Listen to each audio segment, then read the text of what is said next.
This meeting will be conducted by audio or video conference without a physically present quorum of the Streamwood Park District Board of Commissioners because of a disaster declaration related to COVID-19 public health concerns affecting the jurisdiction of the Park District.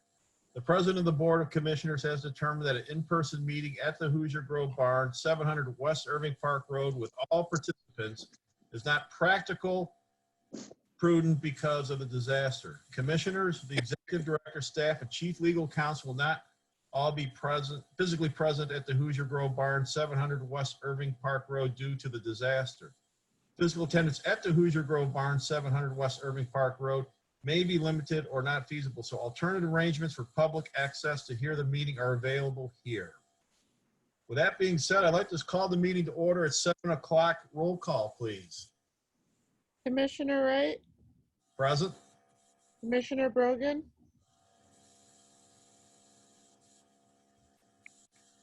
He is here. I was here. Commissioner Janda? Here. I'm here. Commissioner Yair? I'm here. Commissioner Armstrong? Absent. Thank you. I just want, before we get to the Pledge of Allegiance, I just want to all participants can hear one another. You didn't ask, I can hear you. Yeah, I can hear. Did you get to me, Rich Janet?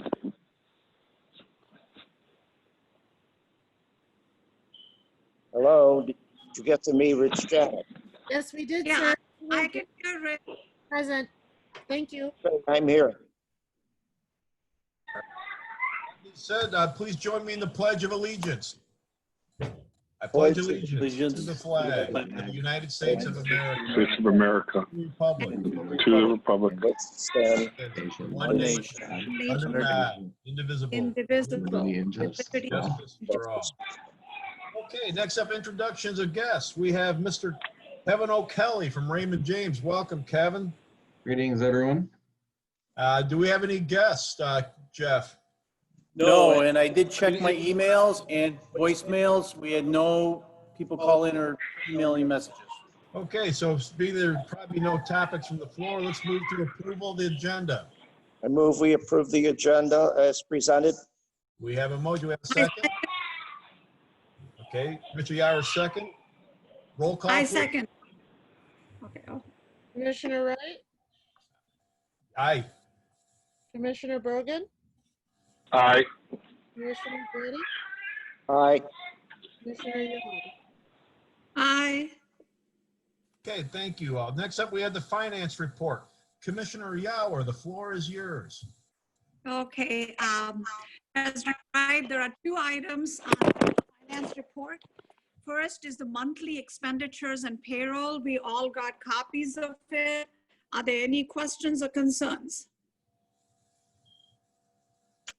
Okay, none. So we move to the next one, which is a presentation by Kevin O'Kelly of Raymond James on the 2020 limited bond issue.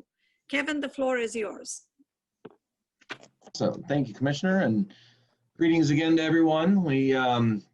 I come to you under different circumstances this year, but the good news with this year's report is that interest rates are lower this year than they were last year. So that's a great way to start out. The market has been fairly stable since the initial kind of call it crash in March. Obviously, everyone's aware of the stock market dropping. The bond market performed really well in like the first 2 weeks of the stock market crash, and then all liquidity dried up. They had no idea. People were being forced, funds were being forced to sell bonds, U.S. government bonds, municipal bonds. The whole financial system shut down for about a 2-week period until the Federal Reserve came out and basically said, look, we've got everyone's backs. No one be worried. So municipal interest rates were as high as they had been in about 4 years in that 2-week time period. Went from record lows to recent highs. Since that time, credit concerns have really hit the municipal market. Obviously, you hear about state budgets, specifically state of Illinois, kind of taking a a hit because of lack of sales taxes from people not being out at restaurants and unemployment being at 10%. And so there's income tax collections are down. So the municipal market kind of took a little bit longer to get back into sync. But as, again, the federal government has done some stimulus, the Federal Reserve has done some more stimulus on top of the initial kind of lending they did to the big banks. They've done some targeted state efforts. They've done some efforts to, you may have had some contact about getting some, I'll call them like COVID grants for your PPE expenditures, the county. There's some things that they've come in and done to kind of stabilize the municipal market, which has reflected well probably over the last, I'd say, 3 or 4 months. So all things considered, we're at a fantastic time to be looking to take on your annual debt. The other great news is I get to come and be probably the first presenter in many, many, many years to say that you have no long-term debt outstanding. So that's a definite excuse me, pat yourself on the back. You're in excuse me, great shape to look forward in the future for what you need short term to make things balance on a yearly basis, and then to think about what you're going to do long term. I know that Executive Director Janda has been planning for these items, is kind of getting his sleeves all rolled up and picking the right plan. So in the board packet, page 24, it looks like, is the first of the 3 scenarios.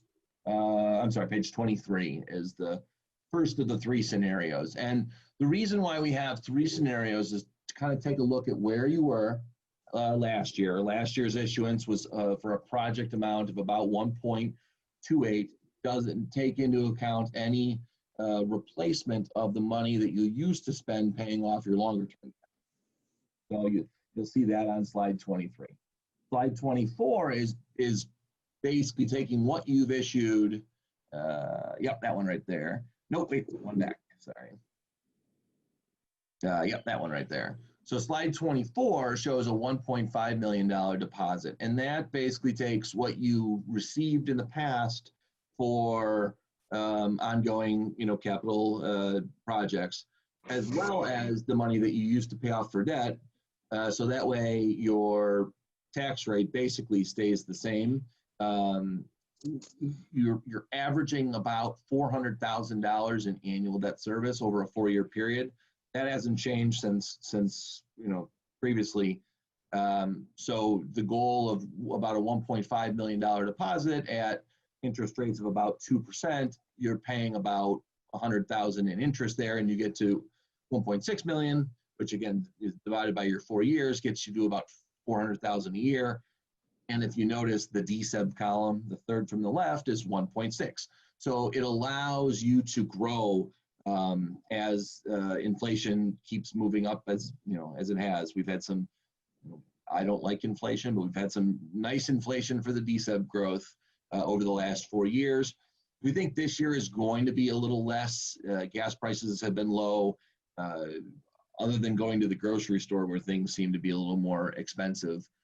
And housing, which isn't counted in the official CPI calculation, you haven't seen too much price increase given throughout this crisis. So we think your DSEB is going to stay closer to that 1.6. So to be safe, we projected, call it scenario 2 or option 2 at 1.5 to get to about a project fund of 1.475. Lastly is slide 25, and that shows a $2 million deposit. That would be about a 60-70% increase of project fund from last year. It's about a 25%, I'm sorry, take that back, 33% increase in our amount, which means 33% rise in interest costs as well. We take it out an extra year. So what it does is, if you know you needed projects in the short term, and you knew you needed an extra 500,000 in project deposit this year, you would be able to do it. You'd stretch out into the future a little, so that means you're, borrowing a little bit more from the future, which restricts future issuance. So I give the warning, because you are debt-free, it allows for potential more projects, both short-term or longer-term, if you wanted to do what you did before and take a slice out of your DSEB and allocate it to, say, a 5-year, 10-year, 20-year project.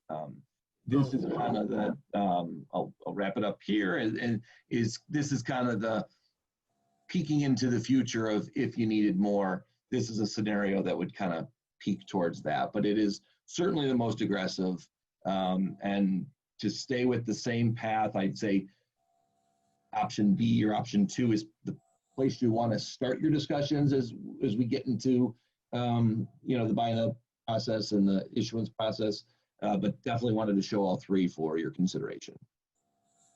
Thank you, Kevin. I agree with you that right now, and I'm just one voice, I like scenario 2 right now.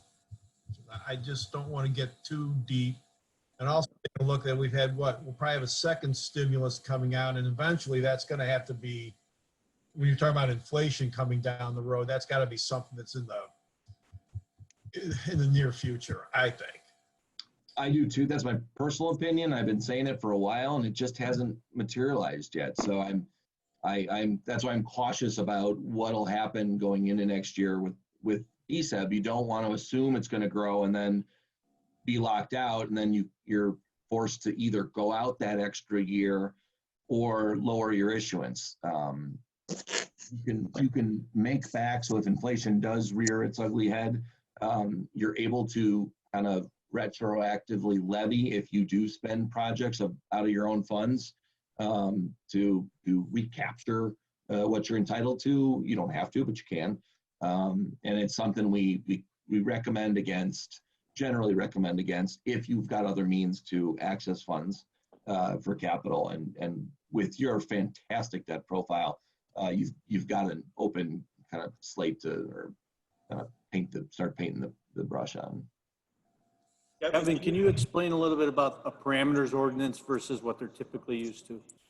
Absolutely. So as I mentioned earlier, with the volatility that happened right after the crisis, we've seen the market move substantially day by day. Things have toned down as we've again stabilized. You mentioned about Florida before the call started, but the cases were up and now they're back down to, I think, the pre-spike levels. That doesn't mean that there won't be another state like that.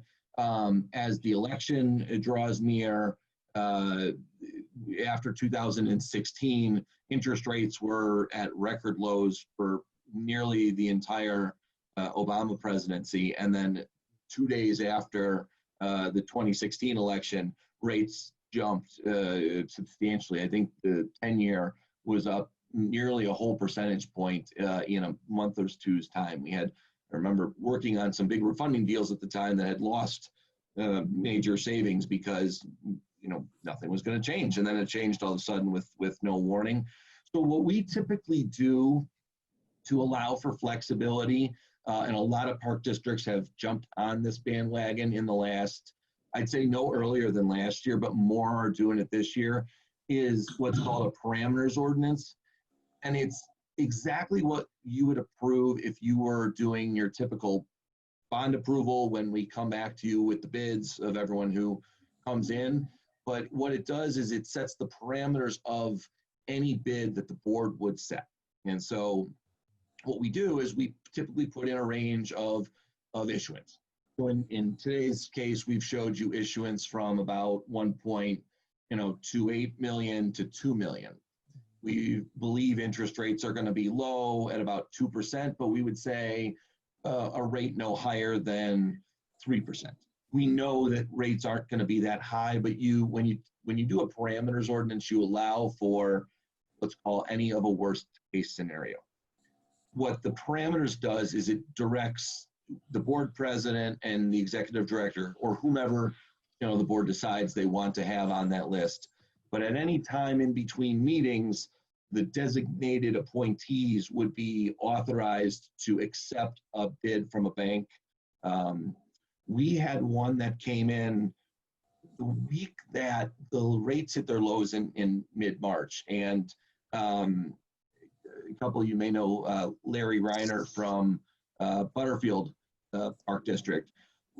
Larry, we were working with them on a refunding, and Chase submitted a bid to them, and it's the lowest rate I've ever seen on any bond issuance in my 14 years of doing this. And because his flexibility, he was able to lock in that rate, and literally the day we got the bid, rates started moving up, and that's when it went from 32 basis points all the way up to 2%. The bank was able to hold it for a day, and Larry worked his magic and got everything done. But if he didn't have everything set in place and the bank couldn't hold it, the bank would have been up by 30 basis points in one day. We were seeing basis point moves of 30 to 50 basis points in one day. I am not expecting that at all, but that's the benefit of having a parameters ordinance.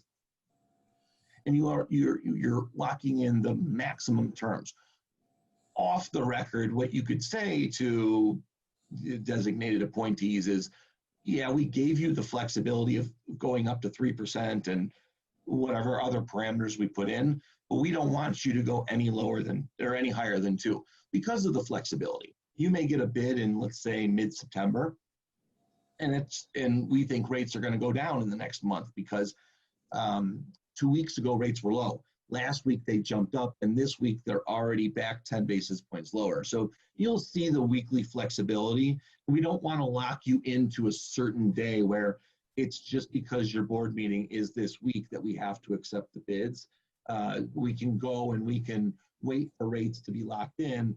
A bank will say, okay, we're going to give you 120, and then next week it's 110. We could say, all right, we'll lock in today. And the banks are being more flexible because of that Federal Reserve stimulus that they're getting. They've got more money than they know what to do with, so they're willing to hold rates out a little longer than they've done in the past. So it is a little different than you've done, because typically I come with a bid and I come with a comparison on the day of the meeting, and I say, here are the bids, here's what I recommend you accept.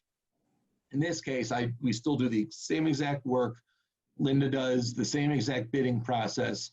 We just get it off cycle, and then we email, once everything's finalized day of, we email it to the board, and then I'll come back at that first meeting after the fact to give a summary of exactly what happened, just the same way as I would come and give the presentation the day of when we have the bid. Okay. I just have a question. I'm a mortgage consultant, so I do follow the 10-year treasury bonds, and also, like bond market. And so today the FHA rates were like at 2.5%, which is like really low. But Fannie Mae and Freddie Mac, the director announced that he's going to charge all the lenders 0.5 point after September 1st. So those rates are going to change. So that everybody is hurting, and they're trying to do it. So I was going to ask you, does that affect what we are doing here, our bonds? That won't, because it comes from a different kind of pool of money. Okay. The way the banks set it is typically on those treasury bonds, not necessarily, like the 10-year, or in your case, you're much shorter, the 3-year or the 5-year. And frankly, a lot of them do it based on the federal funds rate, because then they can lock in, when they lend money to you, they offset some bank reserves, and they can hedge it against that federal funds rate. So the 2 rates, I think last year when I came in, I said the 2-year is another one that is strictly followed. I'd say probably that Fed funds rate, the 2-year rate, and the 5-year rate are typically where you kind of model. And let's see, as of Okay. now.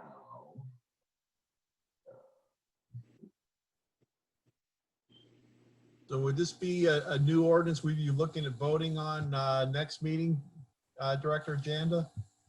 We would have to set up a Fine. binder hearing. And then we would adopt after that. So our time frame would still be Late September, October, correct, Kevin? Yeah, and that was the other question, and what we have seen is that a lot of park districts who do committee meetings in between their official board meetings have done special meetings to do the BINA at just in conjunction with whatever time they met in between meetings. With not that we're trying to take advantage of the video conferencing, I argue it's easier for me as a resident to jump on Zoom as opposed to, maybe showing up at a meeting one night. But a lot of them have been doing the BINA hearing in between official board meetings to try and speed up the process, because so October 1st is when FHA kicks in their fee. So there might be other market events in the month of October as we lead up to the election, where we've been recommending to do it faster, to be done in September, late September, early October, as opposed to waiting for mid-October when a lot of the park district board meetings are later in the month, because you just may run into a bad week or two and then you're stuck, and then the parameters doesn't help at all. At that point, you're just doing it at your meeting at that time. If the board does have meetings like that where you could do a special Zoom meeting, say either whatever week after Labor Day, and then approve the parameters or the bid. So a lot of them we've been getting just unsolicited, calls from banks. We may even have a final bid at your September meeting if your BINA has already gone through. Linda's already working on updating, from your financials, all the term sheets we do every year. It's kind of like the August thing to do is to get prepped for the fall issuance cycle. If you're able to accelerate the BINA hearing time, it speeds up the process for when you're able to accept the bids to take the next steps for issuance.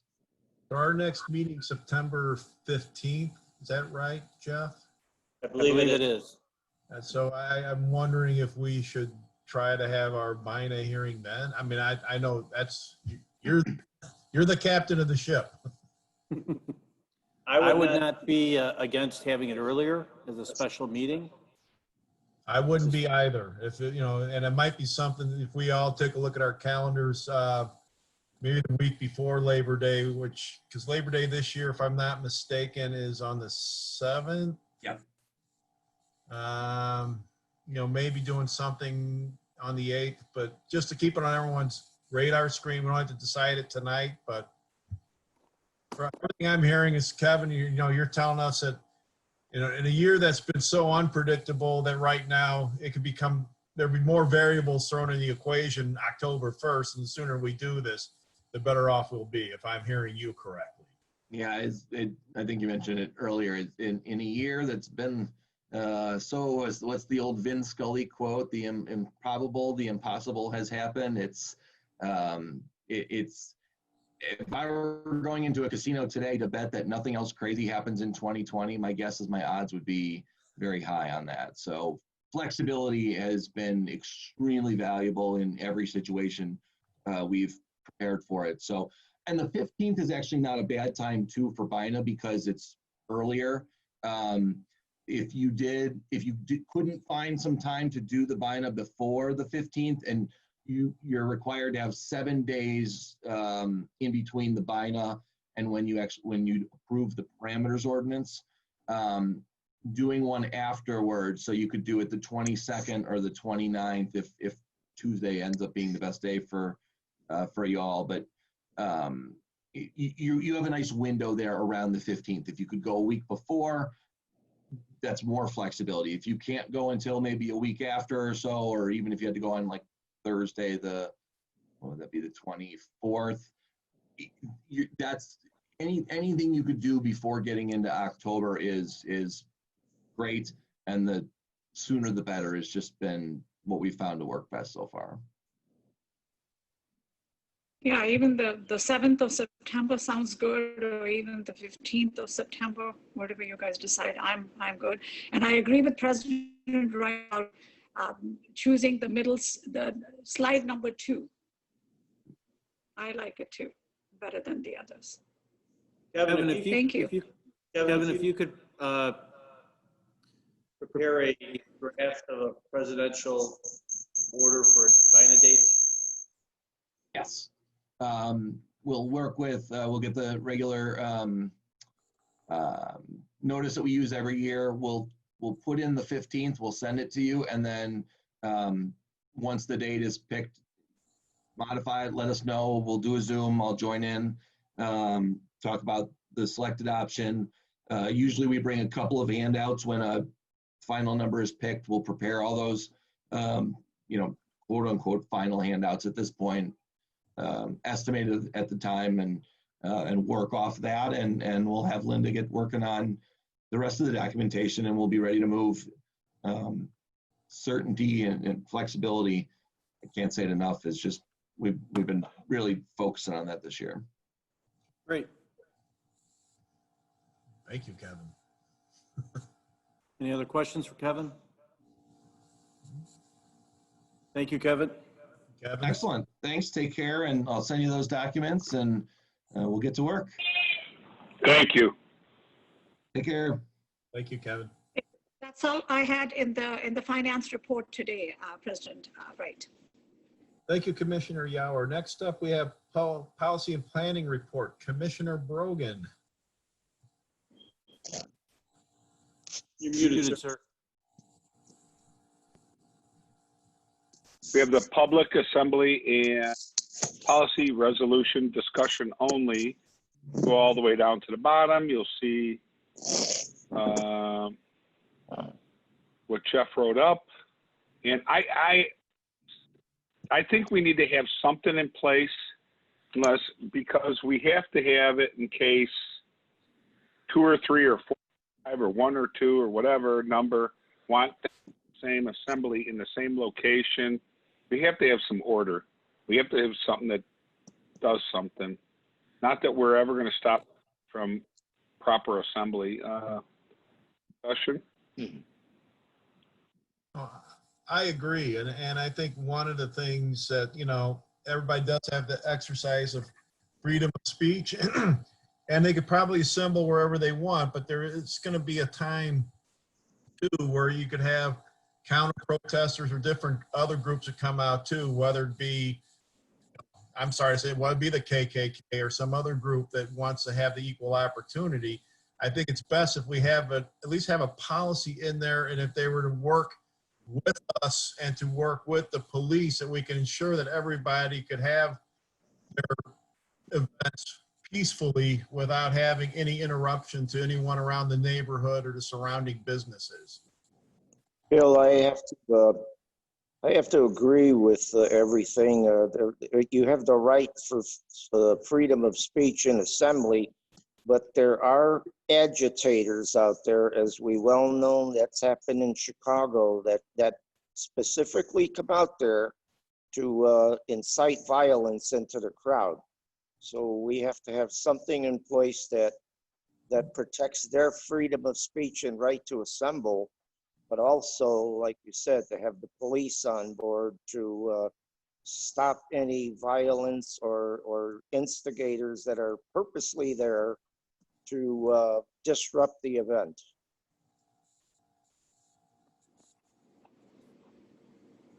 Yeah, I agree with you. Well, I just I- wanted to ask something about the age factor that you brought up last time. I double checked. 18-year-olds are allowed to buy a house and sign a mortgage contract. So why did we want it to be 21? When we put that together, we had been given advice that under 21 can't be held legally responsible on a contract. So it's something Right. we'll revisit again with Yeah, legal. but they're signing if they want, they can buy $1 million house and sign $1 million contract, and they're held liable to it. I double checked. Yeah. And I know that on the criminal side, on the criminal statutes, under 21, you're considered a juvenile in Illinois at this point. Well, actually, technically not. You are considered a juvenile under 17 years of age, but the age limit means nothing to me, because my worry is of, even if we adopt this, that we can have some fringe group come in here and peaceful people are trying to assemble and have a voice, and someone may come in and try to have the opposite opinion, but we need to have something in place so we send it to the jurisdiction, which is Streamwood, and say, hey, listen, they didn't apply for a permit. You know, some cases may not work out, but we have to have something in place. And I guess you can have, I agree, Ray, I agree with you is 18 years of age, but it's just, I don't know if the age 21 is the biggest deal. Somebody has to sign up for, we're going to have some type of demonstration or some type of this or something like that. I mean, think about it. What if we had a summer celebration? Someone says, oh, you know what? I'm going to have a demonstration on that day. No, you're not. No, you're not. But you can't stop them from coming in and putting up posters and stuff. But, you know, somebody has that property for that day. So unless I'm out of line here, I don't know. Ray, what I'd like to add too, though, is I just went through this one with my children. Most car rental places places will not rent a car to somebody under 25. had to go through special thing to get my daughter a car at 19. I can't hear you. Jeff, you broke up. Yeah, I couldn't hear what you said. I'll try it again. Can you hear me now? Yep. Yeah, now I Okay. can hear you. I know from dealing with my daughter recently, trying to Car, it was extremely difficult because she was under 25 for car rental. So it's interesting you can buy a house, but you can't rent a car. So I guess it goes one way, another way, another way. Okay, what happens is a lot of 25-year-olds do not have established credit. So lenders, whether it's a bank or a car place, they're reluctant because they feel it's riskier. They don't have established credit. But there are, 19 and 20-year-old people who have, established credit. They've been paying on a car, or they've been paying on like 3 different credit cards and student loans. If they've been doing that for the last 12 months, then, they're not so risky. So in your daughter's case, I'm thinking that's what happened is like she didn't have established credit. So they wanted a parent to go sign, right? Well, we can revisit that age limitation. That's not a problem. Did everyone have an opportunity to look at all the information I did send you as requested? Last month, including the 2015 paper by ACLU. I think it covered just about everything. I don't know how much. So do I. I don't know how much better it can be. I mean, we talk about the age thing, but to me, that's not as significant as the fact we need to have a policy and a procedure that's in there. And even as Rick has said, it doesn't guarantee that something won't come up. But if it's out there, and we saw what happened with these 3 groups that did protest out here, they worked with you, they worked with the police department. They even cleaned up after the event. I mean, I think the fact that there's good cooperation going on and expectations, it went great. But I do agree with you that sometimes it might not be the case. And if we have the opportunity to have them in an area that could provide more safety and a better controlling element for everything else involved, then I think it's a no-brainer. No, we do need something. And to answer your earlier question, yes, I did read some of the attachments. Again, the first 2 ones, I wasn't able to open, but I was able to open most of them, and I got a good gist of it. So we need to have some place. So my plan will be to go back and revisit this and redraft it through legal and then bring it back to the board. Panic, I think, had a question because I see his box surrounded by yellow. Something you want to add? Mr. Janik, did you want to add something? For what? Did you want to I add? just didn't see your box open. I thought you were trying to talk. Rich needs to unmute then if he wants to talk. He says There's he has nothing to say. Okay. Okay. I guess That's it for policy and planning, unless there's any other questions. Next up, I'd entertain a motion for approval of the consent agenda. I move we approve the consent agenda as presented. We have a motion. I second it. Any discussion? Roll call, please. Commissioner Wright, Aye. Commissioner Brogan, That's President, right? Aye. All right. I'm a- Commissioner Janik, Aye. Commissioner Yair, Aye. Okay, great. Next up, correspondence. Anybody have any correspondence they wish to share? Hearing none. Departments and directors report. Director Janda. Elizabeth, can you please bring up the slide?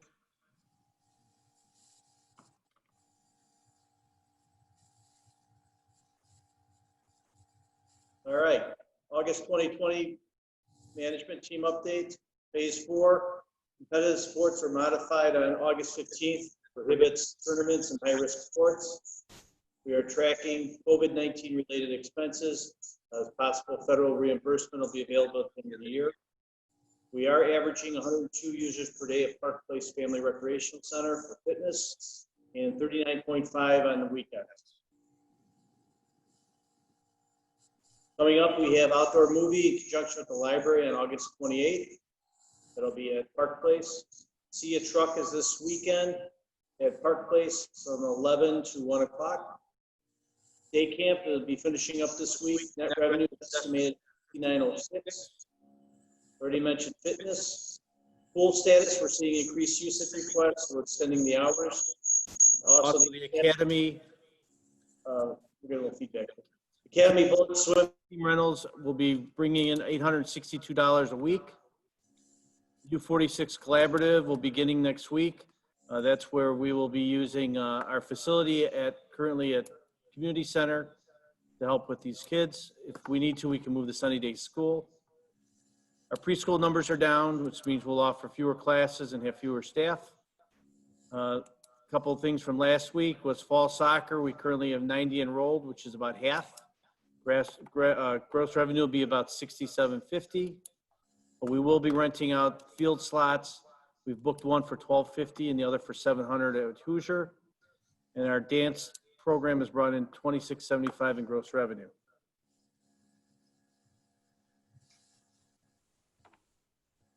On parks and facility, nearly all the fence poles have been removed from the old tennis court at Dolphin Park. That phase will be completed hopefully this week or next. Asphalt removal will come later. Safety Town is scheduled to be removed by the end of the month. The new 5-horsepower compressor has been received and will be installed in the maintenance shop. Also, All-Star Asphalt has been correcting drainage issues at Dolphin's parking lot. That repaving area should be completed next week. One of our surplus trucks was sold at auction for $911. We found this exciting. Is wireless sports lighting controls have been installed at Ralph's Woods in Hoosier Grove, which cuts down the amount of labor that we have to go to reset codes every week. And we can do it from a phone or a computer. Currently, staff are repairing the Museum Bell cupola at the HGB campus. And we've also been addressing bee nests in the ball field dugouts as they're found. Commissioners Park. Drone footage is being captured weekly. As you know, it's being posted on our website and social media. We've been meeting weekly with Integral, Hitchcock, and staff for the renovation. We did find out the village is going to require a foundation under the CXT building, so that will be a change order. The playground is installed. The challenge course is being installed. Bricks for the commissioner's name engraving has been delivered to our department. Other change orders being considered or approved regarding the project include additional asphalt around the football house, as it was in really bad shape. ComEd required some changes for the new electrical service. Soft soil removal replacement at the west end of the parking lot by Myrtle Avenue there. Also, the installation of 1-inch plastic conduit for future use along the north parking area. As far as community center renovation, DLA is nearly finished with the renovation plans and specifications. Sorry about the typo. Staff will also be visiting other sites to see some of the installed finishes that we're considering for the community center. The virtual fall programming guide. Today, the staff went through the second draft edits. Facebook analytics are very positive this week. Page views are up 7%. Page previews up 150%. Page likes 80%. We had a 5,591 post reach, 820 post engagement, which is up 163%. The highest post related to movie in the park. And we've got 10 new page followers. So our organizational project continues. COVID signage is being updated as needed. The 2022 Hoosier Grove Barn Wedding brochure has been sent out to the printer, and general website updates are being done.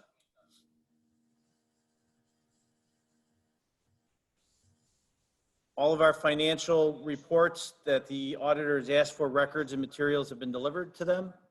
Regarding to furlough payroll related numbers, if you could scroll down a little bit. A little more. Keep going. You can see that as of 8/14, we're still at 63,907, which is under our normal 84,000 on a typical payroll before COVID. So just to give you an idea how those numbers track out. Administration. We have completed a IDNR SCORP grant survey. The survey is used to help the state of Illinois' outdoor recreation plan for the next 5 years. By participating, we receive scoring points on any grants that we submit. We've also followed up, and the Build Illinois grants still have not been awarded. We've also completed an IAPD survey on park operations and finances. And then lastly, today was the last day of the Alignment for Collaborative Education Lunch on the Go at Kitty Corner Park. And we had, Bill, how many did you say today? I was ended up being 250, and for the, I think Nancy said throughout the year, we probably served over 2,400 kids in the area. So, and every week when we do handouts with the reading materials, we give them flyers and other information on our programs as well. So we're seeing that as a very positive outlet for us. So, any questions?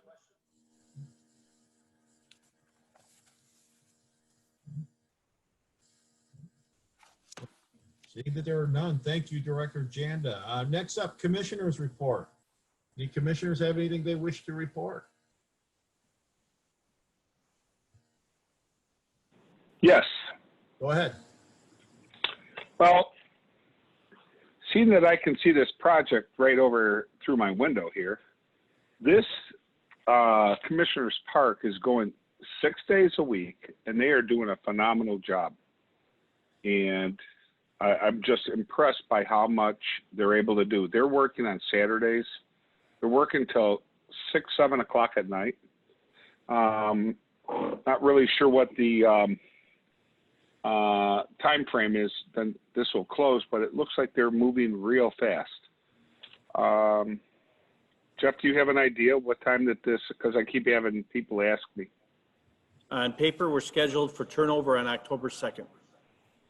Excellent.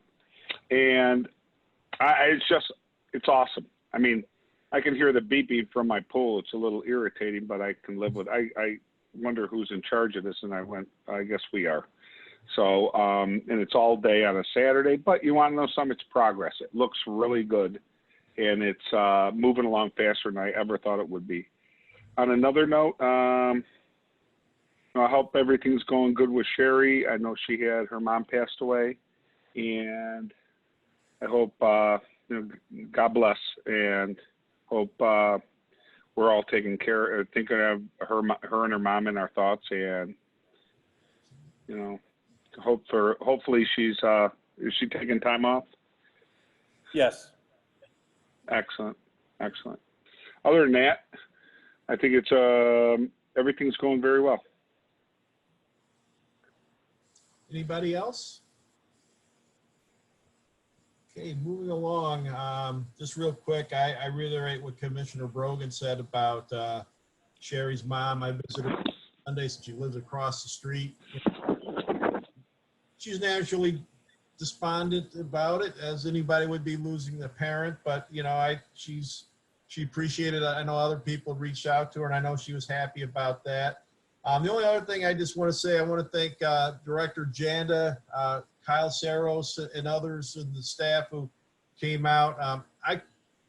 I chair the operations committee for Alignment for Collaborative Education for Youth, and I will tell you right now, these guys, our staff gets so many bouquets thrown at them by the people in that organization, because probably in this U46 program, which has 4 parks in Elgin and 1 in Streamwood, we still have, so they definitely want to return next year and maybe have more activities if COVID is lifted. So thank you to the staff there. And the other thing, just real quick, because I know everybody has been busy and it's been a crazy year, whatever, but we're really getting into some, you know, meat and potatoes things coming up pretty soon.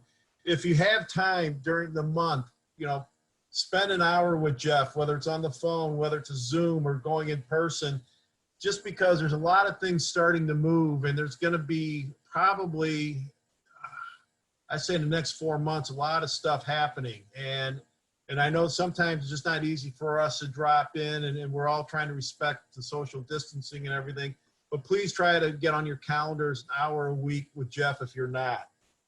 That's all I got. Do we have any unfinished business? No, sir. Do we have any new business? No, sir. I'd entertain, you know what, I'd entertain a motion for adjournment.